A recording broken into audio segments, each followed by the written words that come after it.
எல்லோருடைய வாழ்க்கையிலும் ஒரு தருணம் வரும். சோர்ந்து போய் என்ன செய்வது என்று தெரியாத அந்த நொடி, என் எதிர்காலம் எப்படி இருக்க போகிறது என்ற பயம், நான் இப்பொழுது இருக்கிறதை போலவே என் எதிர்காலம் கடந்து விடுமோ, இதே போலவே என் வாழ்நாள் முழுவதும் இருந்து விடுமோ என்ற அச்சம். அத்தருணத்தில் விட்டுவிடுவோம், இந்த காரியத்தை விட்டுவிடுவோம். நான் செய்யும் இந்த காரியத்தை நான் விடப்போகிறேன் என்று நாம் முடிவு செய்யலாம்.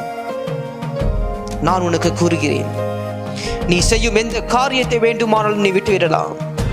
ஆனால் உன் விசுவாசத்தை, உன் நம்பிக்கையை, உன் தேவனாகிய கர்த்தர் மேல் நீ வைத்திருக்கும் விசுவாசத்தை, அதை ஒரு துளியாகிலும் விட்டுவிடாதே. அதை ஒரு துளியாகிலும் விட்டுவிடாதே. உன் போராட்டம் வேலையாக இருக்கலாம், உனது திருமணமாக இருக்கலாம், உன்னை சுற்றி இருக்கும் ராட்சசர்களாக இருக்கலாம், உனக்கு எதிராக இருக்கும் மலை அசைக்க முடியாதவைகளாக இருக்கலாம். தோல்வியும் மன அழுத்தமும் உன்னை விட்டு விலகாததை போலவும் இருக்கலாம். இதற்கு மேல் எதற்கு இந்த காரியத்தை செய்ய வேண்டும்? இதற்கு மேல் எதற்கு இந்த காரியத்தை செய்ய வேண்டும்? நான் எதற்காக இதை மீண்டுமாக செய்ய வேண்டும் என்று நீ சிந்திக்கலாம். ஆனால் நான் உனக்கு சொல்லுகிறேன், நீ செய்யும் எந்த காரியத்தை வேண்டுமானாலும் விட்டுவிடு, உன் விசுவாசத்தை விட்டுவிடாதே. கர்த்தர் மேல் நீ வைத்திருக்கும் விசுவாசத்தை விட்டுவிடாதே. உன் விசுவாசத்தை துவக்கிய உன் தேவனாகிய கர்த்தர், உனக்கு விசுவாசம் என்னும் மிகப்பெரிய ஆயுதத்தை கொடுத்த உன் தேவனாகிய கர்த்தர், அவர் கூறுகிறார், உன் விசுவாசமே உலகத்தை ஜெயிக்கின்ற ஜெயம். உன்னை நகைக்கும் பொழுது, உன்னை மற்றவர்கள் வெறுக்கும் பொழுது, உன் தேவனாகிய கர்த்தர் மேல் வைத்திருக்கும் உன் விசுவாசம் உன்னை ஓடச் செய்யும். உன் விசுவாசத்திற்கு மற்றவர்களிடம் இருந்த அங்கீகாரம் தேவையில்லை. உன் விசுவாசத்திற்கு எவரும் உன் முதுகை தட்டி நன்றாக விசுவாசிக்கிறாய் என்று கூறவும் தேவையில்லை. உன் விசுவாசம் அரசியலுக்கு முரண்பாடாக இருக்கலாம்.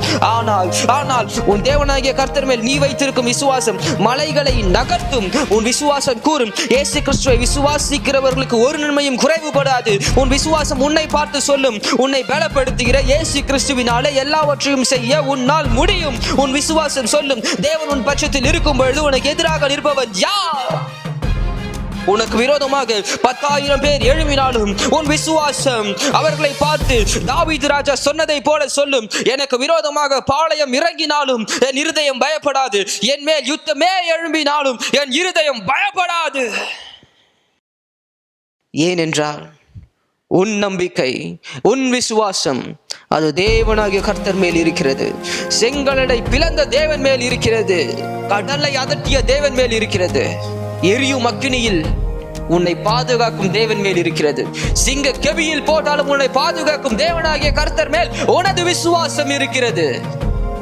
நீ எப்பேற்பட்ட சூழ்நிலையில் கடந்து வந்தாலும் சரி, நீ யாருகள் மேல் நடக்கிறதை போல உனக்கு இருக்கலாம், முட்களின் மேல் நடக்கிறதை போல இருக்கலாம், உன்னை குழியில் ஒரு சில பேர் தள்ளிவிடுவதை போல இருக்கலாம், வெறுப்பதை போல இருக்கலாம், தனிமையில் இருப்பதை போல இருக்கலாம்.